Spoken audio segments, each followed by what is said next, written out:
An esteemed panel of experts today. Please join me in welcoming Mr. Bal Malkit Singh, Mr. Abhijit Sinha, Mr.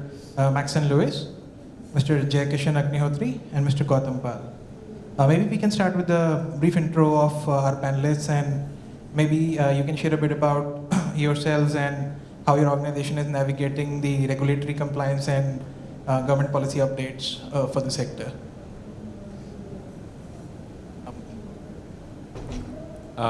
Good evening, everyone. I am Gautam Pal. I belong to an organization called Gensol Electric Vehicles. So we are in the manufacturing of small commercial vehicles as well as passenger vehicles. Our vehicles are yet to hit the market, but nevertheless, we are in the process of making it with all regulatory compliance in place. Recently, I have got the ARI certification also. So currently, getting all those mandates of government getting embedded in the vehicle to make a roadworthy vehicle. Thank you. Thanks. Hello everyone, Jayakishan Agnihotri. I am heading vehicle technology for the Volvo Group in India. My organization is committed towards 100% safe, 100% more productive and 100% fossil free. This is the target which we have taken globally. We are on an evolution journey, and it is an interesting day today that we are discussing regulation and policies on accounting day. So looking forward, and good to hear also from my esteemed panelists. Good evening, everyone. My name is Maxon Lewis, and I represent Magenta, a company seed funded by HPCL, invested by BP and Morgan Stanley. What do? We have 3 lines of businesses. At this point in time, we run India's largest electric vehicle cargo fleet of more than 2,150 vehicles in around 18 cities right now. This is supported by a charging infrastructure. Unknown to many, we run close to around 100 depots where EV charging happens. And the third business vertical is the entire technology platform, both to run the fleet and the charging infrastructure. Unfortunately or fortunately for us, our businesses spans across 5 central ministries from the central government, be it MoRTH all the way to the Ministry of Power as well, which adds a little bit more complexities from its compliance part of it, and hence I think I'm going to listen in and hear from my esteemed guest panelists over here, and to also share what we are doing from the regulations and compliances part, given the new industry that we are talking about, that is electric vehicles. So I would try to focus around that. Thank you so much for inviting me over this panel. Good evening. Myself, Bal Malkit Singh, former President, Chairman Core Committee, All India Motor Transport Congress. As all of you know that AMTC is the apex body for the trucker and the transporters. Formed in the 1936, an 80-year-old organization with 90 lakh truckers across its members and 3,500 state, district, taluka level federation affiliated to it. I am from Bal Road Lines, a transport company with a fleet of 250 plus, and I am thankful to CVF for inviting me for this important discussion that is on regulatory compliance, government policy updates for commercial vehicle. And during the panel discussion, I will express my views in regard to this. Thank you. Hi, good evening. I'm Abhijit Sinha. I'm National Program Director of Ease of Doing Business. I represent EODB Services, which is India's premier emerging tech piloting agency. Why I'm here is because of 2 of the pilot projects which Ease of Doing Business has taken over a period of time and has proven to be a very significant contributor in the transport sector is National Highway for Electric Vehicle. That's e-highway, a very ambitious e-highway project between Delhi, Jaipur, Delhi, Agra. Now it is extended to New Delhi to Kanyakumari through Bharatmala and Sagarmala. And second, I'm also President of ChargePoint Operator Society of India. Our piloting agency, the Emerging Tech Piloting Agency's prime work is to deliver pilot projects which are technically complex in nature because of emerging technologies. Usually do not have a rule book. Usually they don't have a pre-existing funding model. They do not have a evidence-based pilots and evidence-based learnings. That's why many of them like 3D printing, drone, electric mobility, hydrogen, they require very extensive on-ground pilots. We have been doing it from last 10 years. I've been also associated with the campaign team of our Honorable Prime Minister in 2014, 2019, currently on sabbatical for the campaign, and we'll look forward to continue in the coming tenure also. Good evening. I'm Neelkant Marathe. I represent Emission Controls Manufacturers Association, ECMA. ECMA is an association of global manufacturers of emission control devices, and they are engaged in research and development, manufacturing, integration, and collaboratively working with various OEMs dealing with on-road sector, off-road sector, tractors, CVs, or name anything, and collaboratively working with them in supplying the emission control devices to meet different levels of emissions. Thank you. Thank you so much. So with that, let's jump into our first section on regulatory requirements and policy impacts in India. So maybe we can start with you, Mr. Marathe, to talk about, could you give us a brief overview of the key regulatory requirements that CVs and off-highway equipment operators need to comply with in terms of safety, emissions, and performance standards? Thank you. Thank you. I will focus on emission part of it. Presently, the commercial vehicles, as we all know, it's undergoing BS6 level 2 emission standards in the country. And as a matter of fact, today in the level 2, most commercial vehicles are required to meet stringent emission levels of NOx, that is oxides of nitrogen, particulate matter, both in mass and numbers, as well as now they are going to be meeting real drive requirements very strictly and sensitively. There is also going to be a lot of expectations from the commercial vehicle industries to meet fuel economy standards as well nowadays, because there are regulations based on constant speed performance at 40 km per hour speed and 60 km per hour speed. While this commercial vehicle industry is meeting BS6 standards today, they have extensively reduced the emission levels from earlier BS4, because there has been a jump from BS4 to BS6, both for the NOx and also for the PM standards.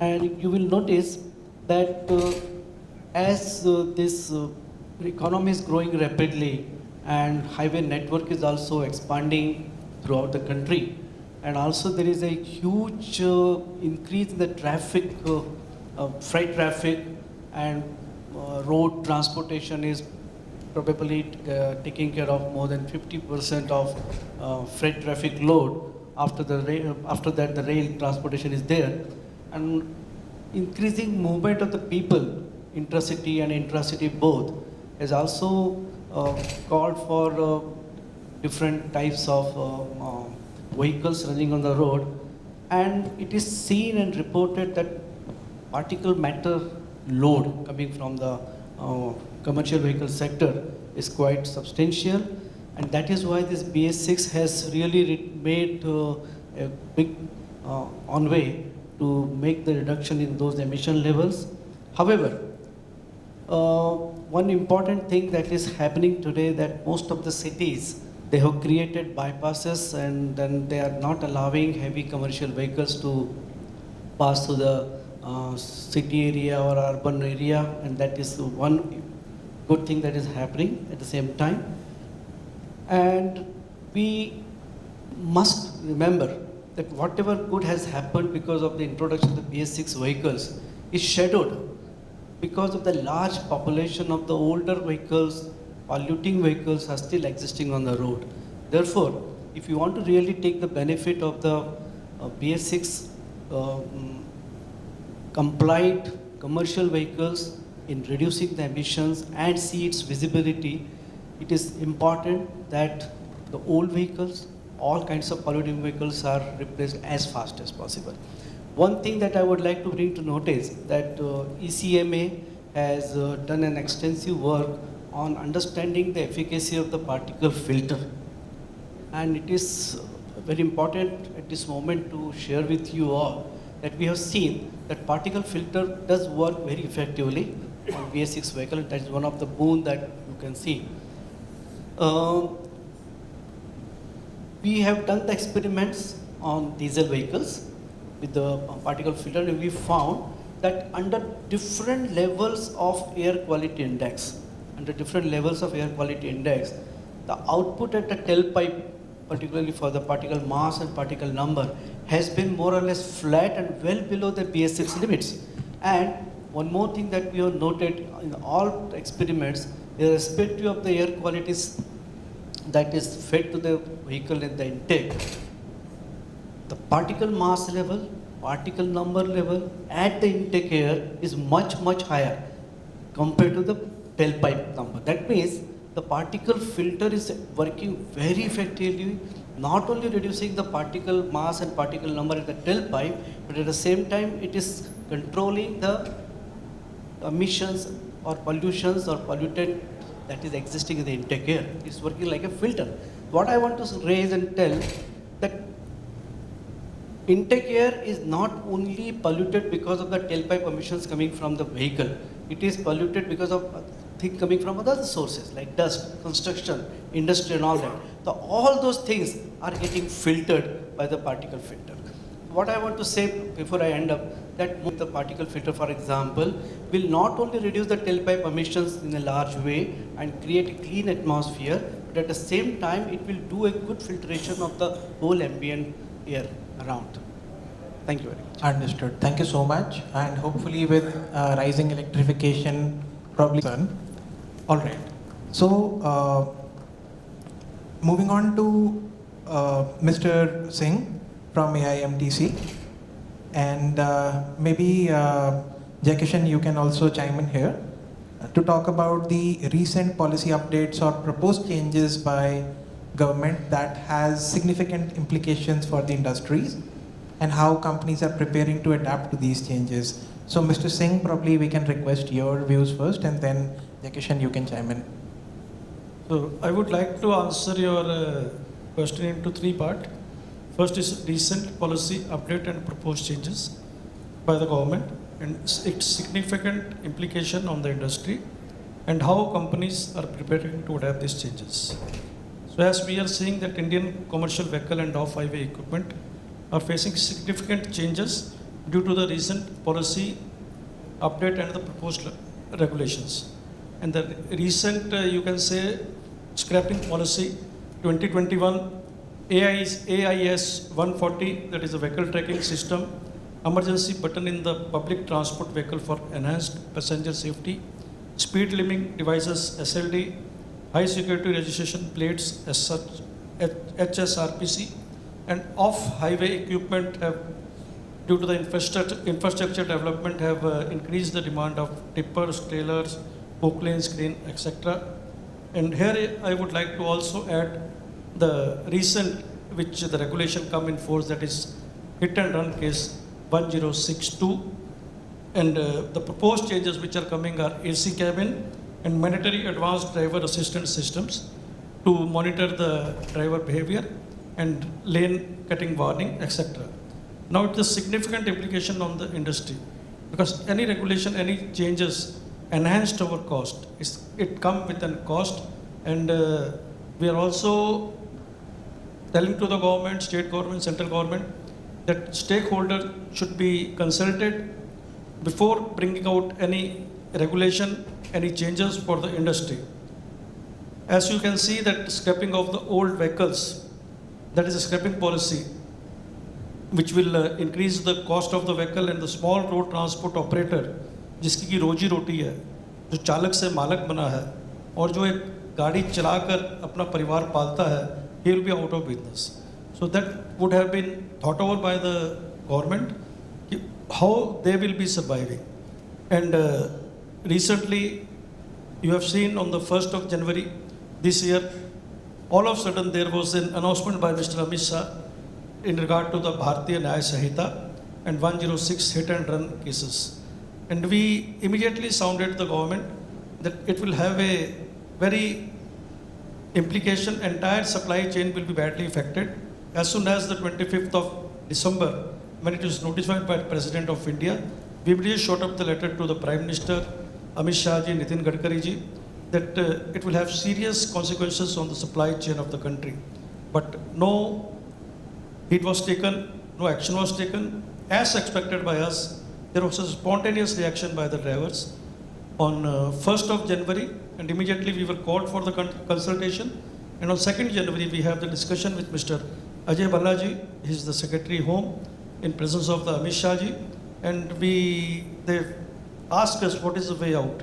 We categorically stated that only way out is that you have to drop this amendment in the Bharatiya Nyaya Sahita, and government has given the written assurance, and after a few months, the Bharatiya Nyaya Sahita was notified, but without the inclusion of 1062. So that is the reason that the stakeholders should be consulted before bringing any. And as far as the regulation is concerned, how we are adapting. See, transport industry has to adapt with any regulation which the government comes in. Because without that, we can't ply our vehicle. We can't violate the regulations. So we are adapting to all the regulations which are in force. Thank you. I can just add on, I think Mr. Singh has already covered it, but I can only say is from the technology point of view, we are trying to evolve our technologies towards active and passive safety, because human safety is quite an important aspect for us right now in the industry. At the same time, we also see that electrification, green hydrogen, these preparations are also needed, but at the same time, we are also looking towards building up partnerships, how we can collaborative in a collaborative manner, how we could really create an ecosystem for this kind of technologies. I think we are preparing. It's a preparation, and I personally feel that it is an evolution that will happen, and we are committed to the regulations from the industry. Thank you so much. And in fact, a follow-on question to this, and maybe again, Jaikishan and Mr. Singh, both of you can help address this, is in terms of what measures the government is taking, in your view, to address the environmental concerns related to emissions. So we've seen particulate filters, as Mr. Marathe also pointed out, also AdBlue, I think we saw a lot of, but in terms of after treatment and implications, how is that panning out? And Mr. Singh, maybe from your operational experience, how do you view the environmental concerns mitigation done by the government? See, as Mr. Marathe stated that we are in Bharat Stage BS emission norms. So BS6 are the vehicles which are in the market, and AdBlue we are putting in it, which is also enhancing our cost. So as far as whatever is available with us, we are using that vehicle to see that the emissions are not being done by the vehicles. I would like to state that the BS6 vehicles, due to the various sensors are there, a lot of repair works are going on, a lot of fault are there, and there is that the cost is also going up. And as far as the proceeding further, we are talking about electric vehicles, LNG, hydrogen, and let us see how the thing proceed further.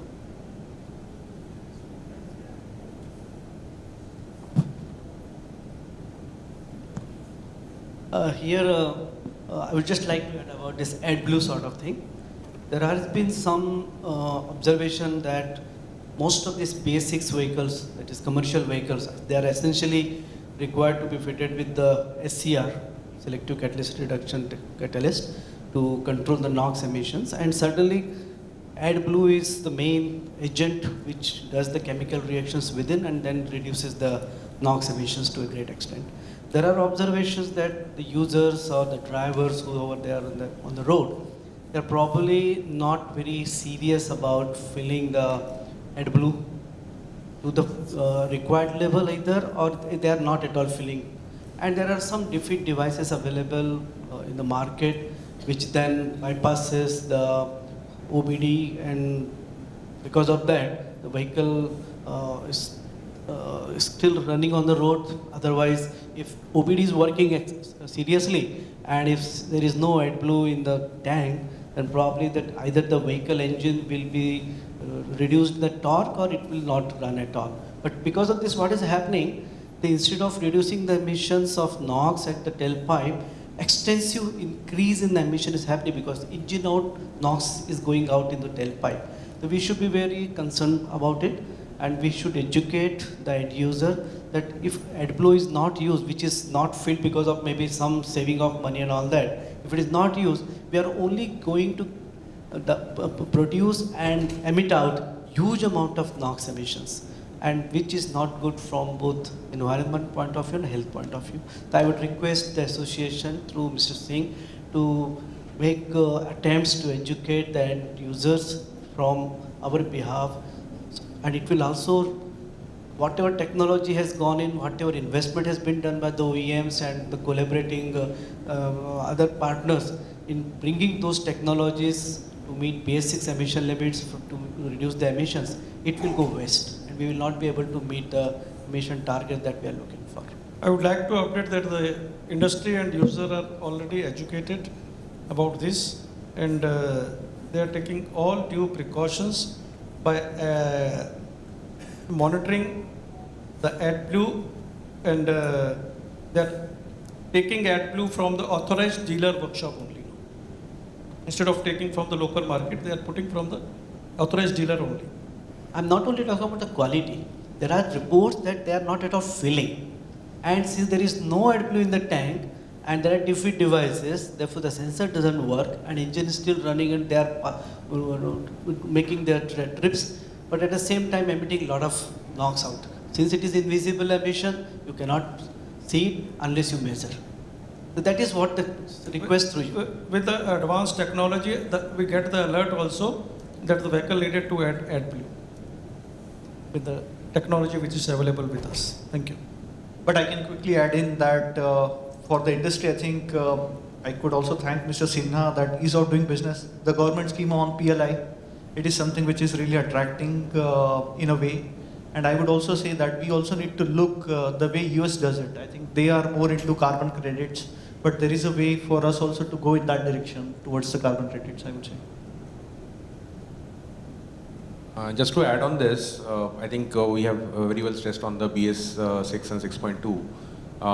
Going forward, I think the next 5 years is what looks at by 2027, probably BS 7 can be introduced, and much of the work would be done on the tailpipe itself.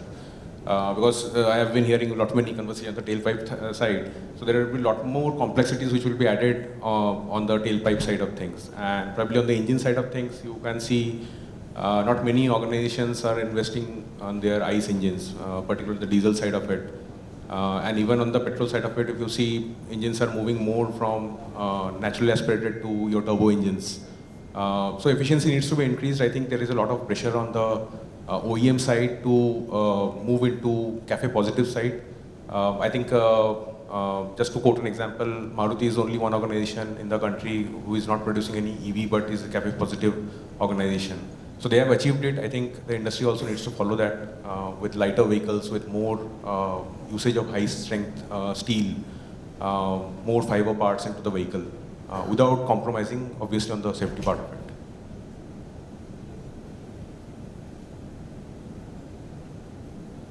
So I slightly have a contrarian view, or rather slightly an enlarged view on whenever we talk about regulatory framework, especially when it comes to commercial vehicles. Most of the conversation, Balmalkit Singh has listed out beautifully all of it. Many times the conversation starts and ends at the operational issues and about norms.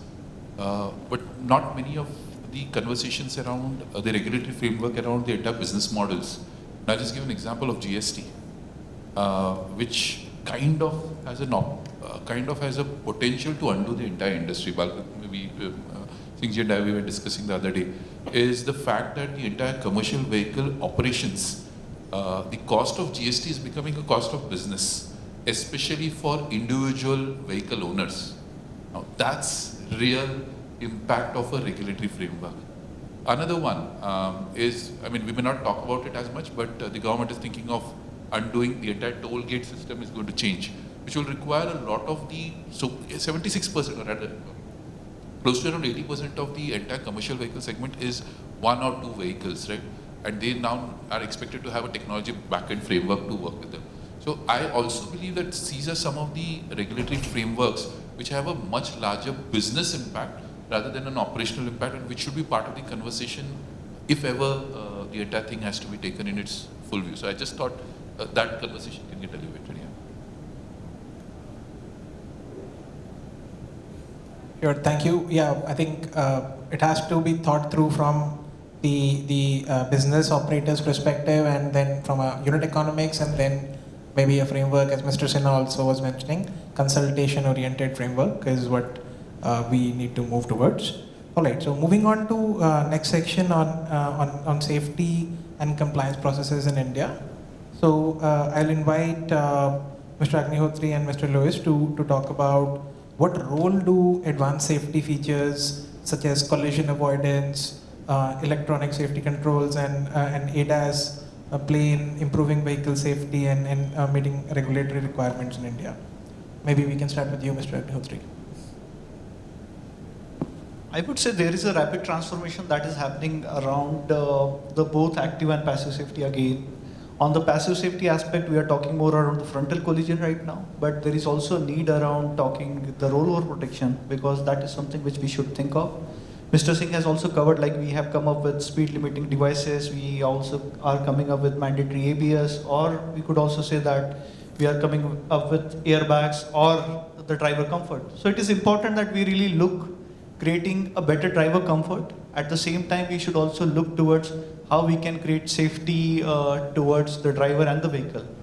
I can also add in countries like India, we don't talk much around driver time management, but that is an important aspect that we should really look into, because these are legal regulations in Europe, but then we really don't look around the driver health itself. And these are sometimes causes of more accidents in a way.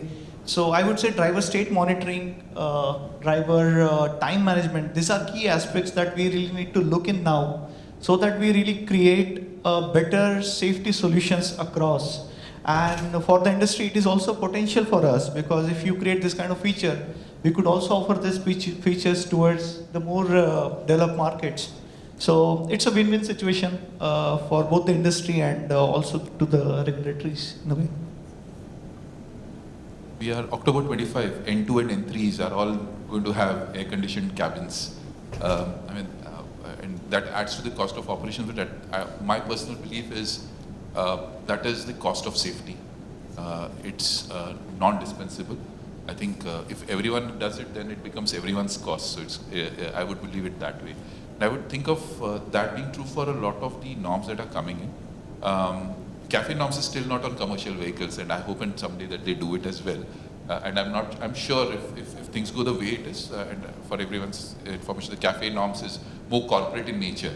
So what it does is the manufacturer is to make sure that all his vehicles which are out on the road are have an average reduction in the entire pollution. So which is now only for passenger segment, but probably may come in for commercial segment, and let's see where it goes from here, depending upon what is the job. But now talking about safety, I think we cannot adopt safety the way the North American and the European systems operate with. I think those are expensive, not made for India solutions. What we need is India-specific solutions, because what works there, a cut, copy, paste model, both in terms of policy, in terms of implementation, may not work. What we need here is a different way of how the fleet operators or the OEMs, I mean, every OEM this table would want to see the cost of acquisition of the vehicle is the first and most foremost thing. But I think what is required is to look at safety from an aspect of the cost of how it adds, and actually a lack of awareness, because what is mandated is this is what you need to deploy, be it an air conditioning system, be it a camera, but how that cost of that additional equipment adds or reduces your cost of operations, that business case is never spoken about at any of the levels. It becomes a mandate, and hence it gets put down the throat. The moment it becomes it shows a business value, then it gets adopted faster. I think so. The conversations around such implementations need to change. We at Magenta are one of the first companies to have a 3-point seat belt on a 3-wheeler. and the kind of pain we had to go through that was very different. We also are operating right now using cameras for the rear and also for the driver. And we are working with the OEMs, especially in the three-wheeler, in the electric vehicles, it's easier because everyone is trying to do something new, so it's easier for us to implement it, but maybe a lot difficult in these traditional commercial vehicles. But all that I want to say is, unless and until we are ready to adopt that and put that as a cost for everyone, it cannot be a cost to only the fleet operator or only the OEMs. I think it's a spread cost across. And last point, when we talk about safety, I think we don't value the cost of human life. I mean, very easy, just do a simple calculation on the number of deaths on Indian roads, calculate the human capital lost or could have been sustained, then manage it with the cost of putting up a safety device, be it on road infrastructure or on the vehicle. And you don't have to have a business case. It's right there in front of you. Any green fund will fund it because of that. What I'm trying to say is, it's the way you look at how your cost of safety is conceived, propagated, and adopted. I think that's one of my views on safety.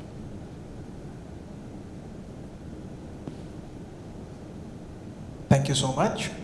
Moving on to the last segment on harmonization and collaboration within India. So for this segment, maybe we can invite Mr. Abhijit Sinha, Gautam, and Jackishan also probably had request your intervention here.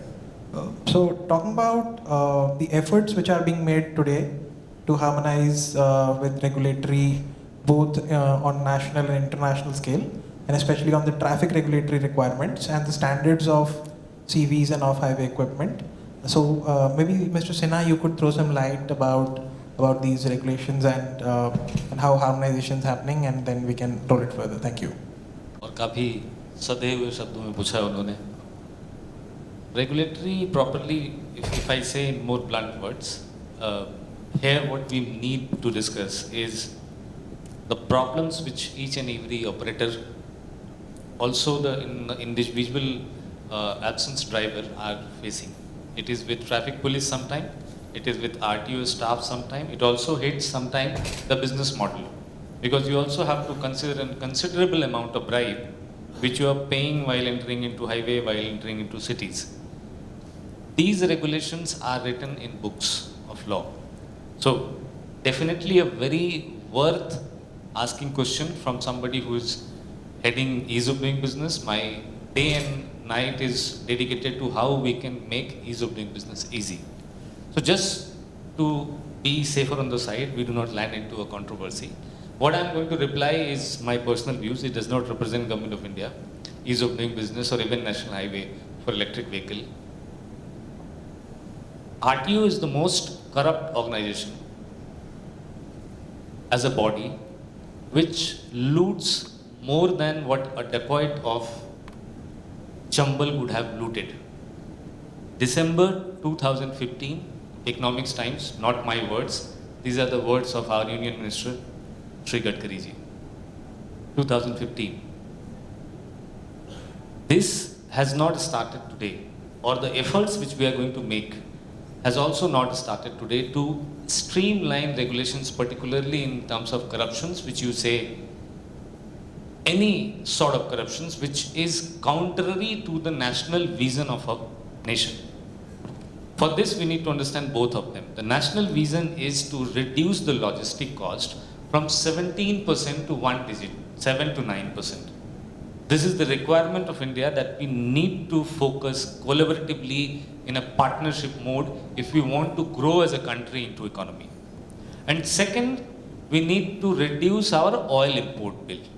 And these two factors of making sure that we are coming in below one digit on the logistic side, and on the other side, we are reducing our 30%, at least 30% of our oil import bill, is going to change entire sector of transport, commercial vehicle, electric mobility, hydrogen, passenger vehicle in coming few years. Driver नहीं रह जाएंगे, मालिक नहीं रह जाएंगे. जिस तरह के अभी आपके पास regulations हैं, वो regulations नहीं रह जाएंगे. So how do we perceive this change? Vehicle will change, their dashboard will change, their reporting will change. I'm going to list few of them in front of you so that you will be able to see the transition. Electronic driving license scheme. How it is being used? Nobody will be able to give me a use case. Online permits are there, e-way bill. How much it is implementable? It is still a debatable mode because many of the locations they still take some money over the Chungi Naka, that you stop here, pay a certain amount in cash, then no matter you have a bill, you have a GST bill or on-site national permit, e-way bill or not. Third is e-way, GST. As of now, we also entered into a piloting mode of creating a civil score for drivers. Why all this is because we have to make a very smooth ease in the segment of logistic and also for the people who are crossing the road. Access control highway is known to everybody. All of you know what it is. But if somebody crossing individually, as an individual, on the access control highway, which he should not do, there is no provision to fine that person into Motor Vehicle Act. Why? Because he does not have a vehicle. If he does not have a vehicle, आप single चलते हुए पैदल आदमी का चालान नहीं काट सकते.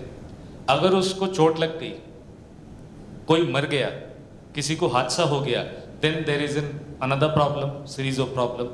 So getting into all these kind of possibilities and curtailing them down as per the betterment of industry and betterment of people who are driving, who are operating into business and who are also crossing the road is a complex situation altogether. This complex situation can only be minimized or sorted or made smooth if you are going for a very rapid automation. A very rapid, you can say, mechanized way of collecting toll, mechanized way of giving permissions and road permits. And how do we do that? Is by putting up a lot of infrastructure in the vehicle and lot of regulations which are going to act both ways. Sometimes it will make you comfortable, sometimes it will make you very, very uncomfortable. So my take on this is to understand as a policy segment is we cannot rule it over. We cannot impose any sort of rule. You very rightly said that it was kept in the first new bill, but it was later taken out. And he concluded his statement by saying that there should be consultation with the state. There should be consultation with the stakeholder. And how do we do that consultation on a national level? Is by creating evidence-based policy making. Whether you are going to create a civil score, it has to be in the consultation with OEM who are developing the dashboard. If I am putting my driving license on my dashboard, I need to have a dashboard which is after tapping giving me an authentication. Yes, your card is linked with the vehicle. Now what you drive is going to be creating your score. If your driver is driving, he is going to create his score. And for this we will have to create a complete ecosystem of a mobile-like smooth and interoperable. So in next 5 years, if you look at the electric mobility, hydrogen mobility or the diesel mobility, one thing is very quickly going to be common is the communication protocol of all these vehicles. It is going to be as simple as your mobile phone. Either you have Android, either you have iOS. All of them, they can read your license. All of them, they can be regulated by the government. There can be an upload system of the data, how you are driving, where you are going. And for this, there is lot of approvals required from the individual perspective, from the fleet perspective, and also from the data sharing perspective. And this is not far. I'm just saying in next 5 years. And in next generation, these are going to reflect the way you drive and the way you are creating emission. The last part, which Maxon has concluded very well and which is very important for our economy, is to create an end-to-end clear business model. And in this clear business model, there is no space of bribe, there is no space of dacoiting like RTO has been doing. A series of consultation conducted by Union Ministry of Government of India with the state government to look into these matters and minimize the discretion of individual RTO staff and the police staff and the traffic police. These series did not work the way it should have worked.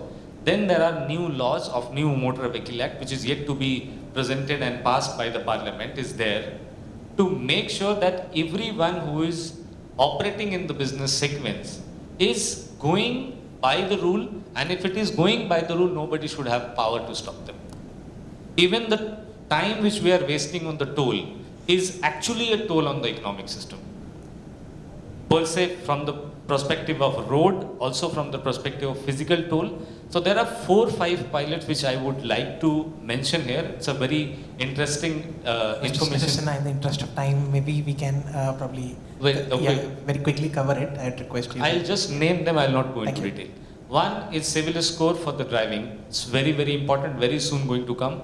Second, GNSS tolling, which is going to remove already in the February 2024. Government has notified that we have started the pilot of GNSS tolling. We will be removing the physical toll with the boom barrier. And third is regulation of a speed, which is a big problem of drive, might be regulated directly on the vehicle depending on which stretch you are driving. If it is a 60 kilometer maximum speed stretch, your vehicle will not go beyond it. Fourth and fifth pilots are still into electric mobility and hydrogen. They are in the nascent stage. Let's not get into this, but these are 3 things which are going to come up very, very soon. Great. Mr. Singh, did you want to add to it? So maybe you can just take quick 20 seconds since we are just मैं run यही out of बोलना time. चाहूँगा कि जो आपने corruption बोला है और टोल के बारे में बोला है, how much the industry spend on that by way of the time consumed and the fuel wastage on the toll naka. It is 1,47,000 crore. This is a study which was mentioned by Honorable Nitin Gadkari in the Parliament. And Safe Life Foundation, जो पूना की संस्था है, उन्होंने study किया how much the trucker pays bribe annually. It is 60,000 crores. So जैसे GST logistic cost कैसे कम होगी जब भी हमारे जो इनपुट कॉस्ट हैं, टायर हैं, फ्यूल हैं, ये लग्जरी आइटम में रखे गए हैं, तो logistic cost will go up. जो प्रधानमंत्री का सपना है लॉजिस्टिक कॉस्ट कम करनी, it should be in the lower bracket, 12% में होना चाहिए, उससे कम होना चाहिए. तो हाँ 9% में होना चाहिए. तो इस तरह से जैसे ट्राइब्स की बात की, in view of the technology available, why the RTO and the traffic people should stand on the road when the technology is available. So no entries है, गाड़ियाँ हाईटेक आ गई हैं, इमिशन नहीं करती हैं. बॉम्बे हाई कोर्ट ने 90s में एक रूलिंग दे दी कि 8 वर्ष की गाड़ी नहीं आएगी. आज उसके बारे में भी कोई स्टडी होकर होनी चाहिए कि भाई क्यों नहीं आएगी, पोल्यूट नहीं कर रही हैं, कमर्शियल व्हीकल कितना पोल्यूट कर रही हैं. तो this is all my conclusion. I feel that I should share the detail how much the we are paying in the price and what is the annual wastage on the toll naka. Thank you. Right. Thank you so much. And I think it's very true that only the wearer knows where. The time permits, maybe we can take 1 or 2 questions from the audience in case there are any. And I'd request organizers to circulate some mics, please. So this being our last session, we can actually take 2 to 3 questions on this topic.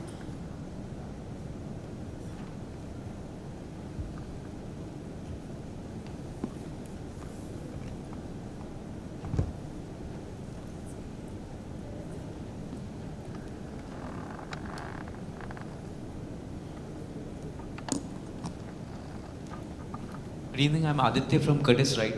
Sir, if you can inform about TREM 5 regulations, how they are being thought of getting implemented. Is it power stage wise, HP wise, and what is the implementation date? Mr. Marathe probably might want to take it. Yeah, there are 2 types of sectors now. One is the agriculture tractors and one is construction equipment vehicles, CEVs. Earlier, there was a common standard for both agriculture tractor and construction equipment vehicles. Later on, there was a split, and with that split, the table of emission regulation is same, and it is based on the power category. I don't remember the power categories, but for example, up to 8 kilowatt, 8 to 19 to 56 or some. There are some kilowatt categories, and for every kilowatt power category, there are different limits for NOx, CO, HC, particle matter by mass, and some categories have got particle numbers also. Recently, there has been some revision in the date of implementation. The next year, the CEV norms will be implemented, and a year after, the TREM 5 norms will be implemented. The TREM 5 norm will be for agricultural tractors, and CEV 5 norms will be for construction equipment vehicles, particularly with the tired construction equipment vehicles. I think this is the answer. There is one more addition we are expecting to come into next 1 year is emission norms. When we are particularly discussing, there would be some linkages with the company who is using your services also. So if you are as a logistic company going to give service to somebody, that company in the book and in the cycle of product to become an ESG compliant will have to choose the lower emission option. If they are not choosing, if they are not going to a logistic provider who has vehicles which are not compliant by this, they will lose their ranking of ESG and it will reflect on their stock market. So it's going to be very, very strict. So first part will be that if there is any overall feedback on the current AIS 140 implementation and benefit for the commercial vehicles, if there is a overall feedback, if we can share. Second is that, is there a plan to implement these for off-highway vehicles? What, if so, then what is the thought process behind that?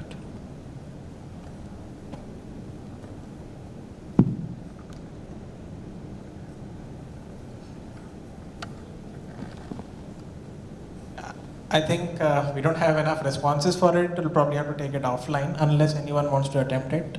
Yeah, I don't see that happening, but yeah, maybe we might want to take it offline. All right, so I think we might have to end for now. I would have loved to take your question. I'm really sorry. I think we might want to do this once the panel ends. So again, heartfelt gratitude from me and from all of us, and round of applause for CVF, especially for organizing this wonderful program. Thank you so much.